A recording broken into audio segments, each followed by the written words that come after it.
ఉమ్మడి నిజామాబాద్ ఆదిలాబాద్ లోక్సభ సెగ్మెంట్లో ఎన్నికల ప్రచారంలో పాల్గొన్నారు కేంద్ర హోంమంత్రి అమిత్ షా.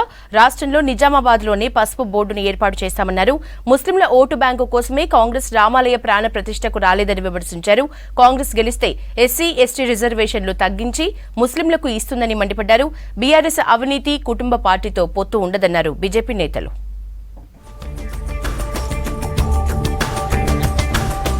పసుపు బోర్డును నిజామాబాద్ లోనే ఏర్పాటు చేస్తామన్నారు కేంద్ర హోంమంత్రి అమిత్ షా.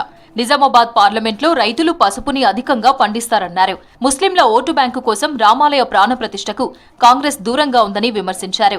నిజామాబాద్ లో నిర్వహించిన విశాల జనసభలో పాల్గొన్నారు. అరవింద్ ఒత్తిడితోనే ప్రధాని పసుపు బోర్డు ఇచ్చారని, అరవింద్ ని మళ్లీ గెలిపిస్తే బీడీ కార్మికులకు ఆస్పత్రి, షుగర్ ఫ్యాక్టరీలు తెరిపిస్తామని హామీ ఇచ్చారు.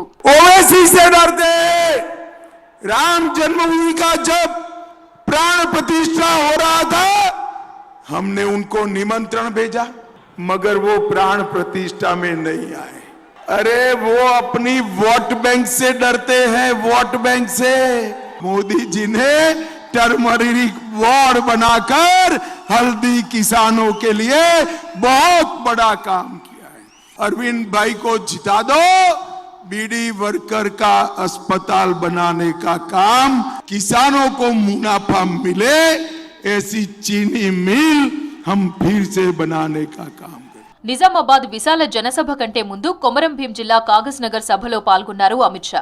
కాంగ్రెస్ పార్టీకి తెలంగాణ ఏటీఎంగా మారిందని ఆరోపించారు. రిజర్వేషన్లపై తన మాటలను వక్రీకరించి ఫేక్ వీడియోలను సీఎం రేవంత్ సర్క్యులేట్ చేస్తున్నారని మండిపడ్డారు. తాము మళ్లీ అధికారంలోకి వస్తే ముస్లిం రిజర్వేషన్లు ఉండవన్నారు అమిత్ షా. इन्होंने तुष्टीकरण की एबीसी करी है.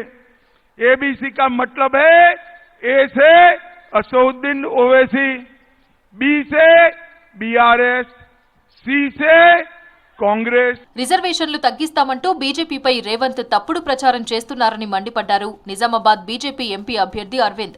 నిజామాబాద్ లో జరిగిన విశాల జనసభలో అమిత్ షాతో కలిసి పాల్గొన్నారు అరవింద్. ఎస్సీ ఎస్టీ రిజర్వేషన్లు తగ్గించిందే కాంగ్రెస్ అని ఆరోపించారు. కాంగ్రెస్ గెలిస్తే ఎస్సీ ఎస్టీ రిజర్వేషన్లను తగ్గించి ముస్లింలకు ఇస్తుందని మండిపడ్డారు అరవింద్. నరేంద్ర మోడీ గారు బతుకున్నంత వరకు 1% రిజర్వేషన్ ఎస్సీ ఎస్టీ బీసీ సోదరులకు తగ్గదు. రేవంత్ ముఖ్యమంత్రి ఉన్నంత వరకు ఒక్క గ్యారెంటీ కూడా అమలు కాదు. కార్పొరేట్ లోన్లు ఇవ్వాల్సిందే, దానికి గ్యారెంటీగా వాళ్ళు ఉంటారంట. అంటే దేశాన్ని ఎక్కడ తీసుకపో దోచుకొని మన బ్యాంకులను దోచుకొని కూడా ముస్లింలకు పెట్టడానికి సిద్ధమైపోతున్నది కాంగ్రెస్ పార్టీ. బీఆర్ఎస్ అవినీతి కుటుంబ పార్టీతో బీజేపీ పొత్తు ఉండదన్నారు కేంద్ర మంత్రి కిషన్ రెడ్డి. పార్లమెంట్ ఎన్నికల్లో బీఆర్ఎస్ ఒక్క సీటు గెలవదన్నారు.